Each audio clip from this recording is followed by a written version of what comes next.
E aí, sétimo ano, tudo bem com vocês? Espero que estejam todos bem. Nós vamos começar agora o segundo bimestre na apostila, a unidade 5, segundo bimestre. Antes de entrar na aula, eu quero deixar um aviso para vocês. Nós começamos o primeiro bimestre em sala de aula e terminamos ele à distância. Agora nós estamos começando o segundo bimestre à distância e não sabemos se nós vamos terminar ele em sala de aula ou se nós vamos terminar ele à distância. Então, como há essa dúvida, pensando já na distribuição dos 10 pontos do segundo bimestre, então eu vou fazer um pouco diferente do que eu fiz no bimestre passado. A cada aula, vocês vão pegar o caderno de vocês e vão copiar, fazer as anotações no caderno daquilo que está nos slides. Como se vocês estivessem em sala de aula, vocês estariam copiando o quadro, aqui vocês vão copiar dos slides, para ficar o registro no caderno, tá certo? E aí eu vou pedindo para vocês mandarem as imagens dos cadernos para que eu vou observando, avaliando, porque cada unidade, terminando cada unidade, vocês vão me mandar as imagens do caderno com todas as anotações da unidade completa e eu vou dar nota no caderno. O que eu vou avaliar? O capricho, a organização, a letra, tá certo? Vou verificar se o conteúdo está completo, então vai valer uma pontuação. Eu ainda não decidi quantos pontos vai valer cada uma dessas unidades, mas a princípio valerá um ponto. Significa, portanto, que nós temos 4 unidades no bimestre. Se eu der um ponto no final do bimestre, vocês terão 4 pontos no caderno, um ponto para cada unidade. Tá certo? Então, em cada aula, vocês vão fazendo as anotações e vão me mandando daquela aula. No final da unidade, vocês vão me mandar do caderno completo. Tá certo? E aí eu vou avaliar mais uma vez e verificar esses critérios que eu já disse. A letra, o capricho, a organização, o conteúdo e assim por diante. Tá certo? Para que a gente já tenha alguma pontuação distribuída e facilitar no final do bimestre. Posteriormente, nós vamos fazer provas, vamos fazer outras atividades avaliativas. Mas para já ajudar vocês, eu vou dar nota no caderno. Então, basicamente, se fizer as anotações no caderno com capricho, com cuidado, vocês já ganham aí pelo menos 4 pontos, tá certo? De novo, a princípio é um ponto para cada unidade, mas eu posso mudar posteriormente a depender da situação e do andamento do bimestre, certo? Qualquer coisa vocês perguntem, mandem suas dúvidas. Então agora nós vamos começar a nossa unidade 5, referente ao segundo bimestre, tá certo? E nesta unidade nós vamos tratar sobre a África. Bem, a África, até pouco tempo atrás, não era abordado nas apostilas nossas, nos conteúdos escolares. Estudávamos a África quando falávamos lá do Egito Antigo no 6º ano, depois das grandes navegações, quando os portugueses fizeram o périplo africano, falamos quando os europeus escravizam os africanos, mas nós conhecíamos muito pouco sobre a África, ainda conhecemos pouco. Mas agora, de alguns anos para cá, o ensino da história da África se tornou obrigatório na escola. Isto porque a cultura brasileira tem uma base muito grande na cultura africana.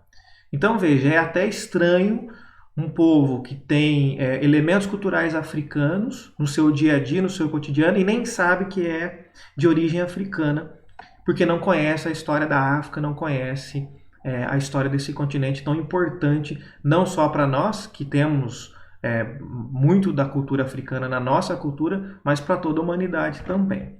Então, a proposta dessa unidade é conhecer um pouquinho mais, claro, ainda muito pouco, muito resumido, conhecer um pouco mais sobre a cultura africana. Vamos lá. Bem, nós já falamos da África desde o 6º ano. Vocês se lembram quando nós estudamos os primeiros grupos humanos, nós já começamos com a África, porque a África ela é conhecida como o berço da humanidade. Segundo a teoria evolucionista, os primeiros grupos humanos surgiram no território africano. Isto porque os vestígios mais antigos em termos arqueológicos estão na África. Então, nós chamamos a África de berço da humanidade. Bem, a África é o 3º maior continente em extensão e tem hoje 50 países no seu território. Então, é um continente muito grande, um continente muito importante.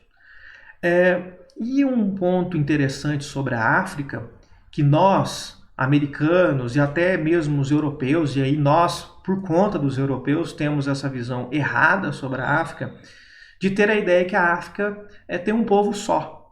Mas não, a África ela é formada por muitos grupos, por múltiplos grupos étnicos, por povos de origem diferente. E por conta disso, é também um continente com grande diversidade cultural, tá certo? Não há uma homogeneidade no território africano, os grupos não são iguais. Para ficar mais fácil para vocês entenderem, vamos raciocinar aqui a América do Sul. Se nós olharmos no mapa mundi, a África e a América do Sul estão aí uma do ladinho da outra, tem mais ou menos a mesma extensão territorial. Bem, nós moramos na América do Sul, tá certo? Mas estamos cercados por vários outros países. E aí, se nós analisarmos as populações desses países hoje, somado, por exemplo, com seus grupos indígenas que ainda estão vivos nesses países, sobretudo aqui no Brasil, que tem uma população indígena ainda considerável, vocês percebem que nós somos diferentes. Se colocarmos os brasileiros do lado dos argentinos, dos bolivianos, dos venezuelanos, dos paraguaios, dos uruguaios e assim por diante, vocês vão perceber que há uma diferença entre nós e eles. Se pegarmos um indígena brasileiro, um guarani, um tupi brasileiro e comparar, por exemplo, com algum povo indígena lá da Bolívia, vocês vão perceber que há diferença, tá certo? Do Peru há uma diferença muito grande. Então, por que nós aqui na América temos essa diversidade cultural e de povos tão grande? E lá na África seria diferente, não faz o menor sentido, tá certo? Então a África é um continente grande, com múltiplos povos, grupos étnicos, portanto há uma diversidade cultural muito grande, a forma com que esses grupos vivem é muito diferente, tá certo? Vejam só o Brasil, a forma que as pessoas, a cultura que tem lá no Rio Grande do Sul é diferente da nossa aqui do Sudeste, que é diferente das pessoas lá no Nordeste. Isso tratando-se de um país só. Agora vocês imaginam dentro de um continente, né? Só para vocês terem uma ideia, se nós olharmos só do centro-sul do continente africano, dá mais ou menos 800 etnias, ou seja, 800 povos diferentes. Às vezes, na maioria das vezes, inclusive, habitando os mesmos lugares, certo? Dividindo os mesmos espaços. Há mais de 1000 línguas nativas na África, ou seja, línguas que surgiram no continente africano, mais as línguas europeias que foram levadas para lá e que eles acabaram tendo que absorver à força por conta da colonização, e nós vamos estudar isso mais tarde. Então, além das línguas nativas, nós temos línguas europeias, como, por exemplo, o português, o italiano, o alemão, o espanhol, o inglês, porque países europeus dominaram a África por muito tempo. A origem do nome África, do continente africano, vem dos romanos antigos. Quem deu esse nome África foi os romanos antigos.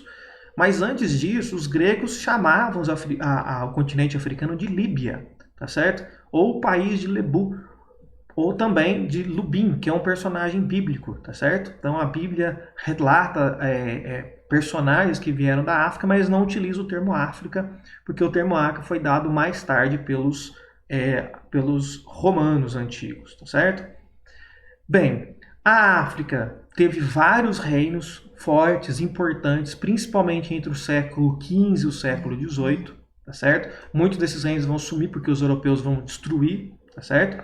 E a África é dividida em duas grandes regiões. Quais são essas duas grandes regiões? A África setentrional, ou a África do Norte, tá? Ou a África Mediterrânea, portanto é aquela parte da África que está próximo do mar Mediterrâneo, então localizada ao norte do continente e dominada quase completamente pelo deserto do Saara. E aí a segunda parte é a África subsaariana, região dominada por savanas, florestas e alguns desertos, ao sul do deserto do Saara. Então, a África subsaariana é aquela região abaixo do Saara. Então, observe aqui no mapa. A região em cinza é a África setentrional, ou a África do Norte. Toda essa região aqui, nós temos, por exemplo, no sexto ano nós estudamos o Egito está aqui. Então, toda essa região aqui, ela é predominantemente desértica, é o deserto do Saara. Aqui ao norte nós temos o mar Mediterrâneo, certo?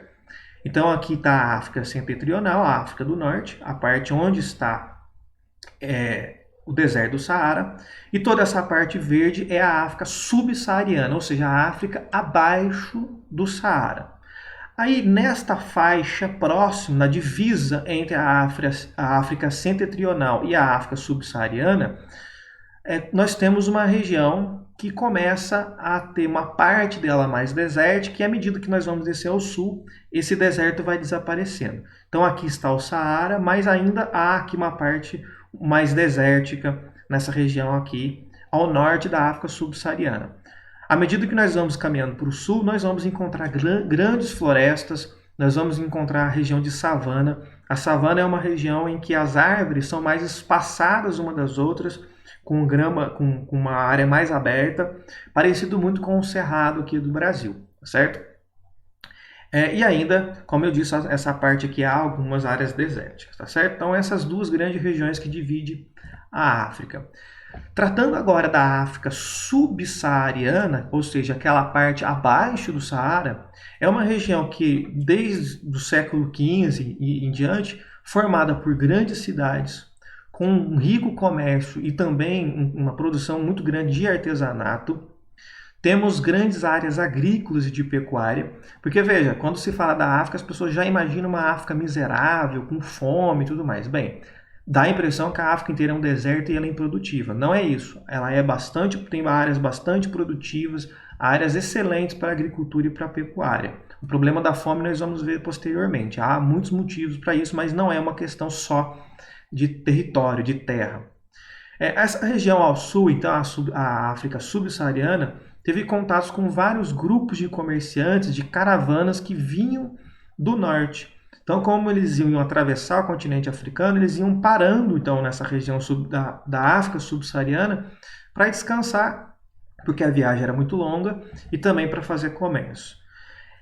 Esses povos da África subsaariana não tinham escrita. Então, semelhante aos nossos indígenas aqui do Brasil, é um povo que não deixou escrita, não desenvolveu escrita, mas nem por isso deixa de ser importante, nem por isso deixa de ter a sua história, né?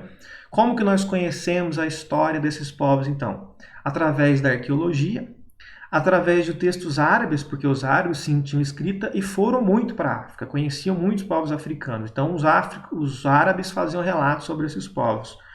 E também das narrativas dos griots.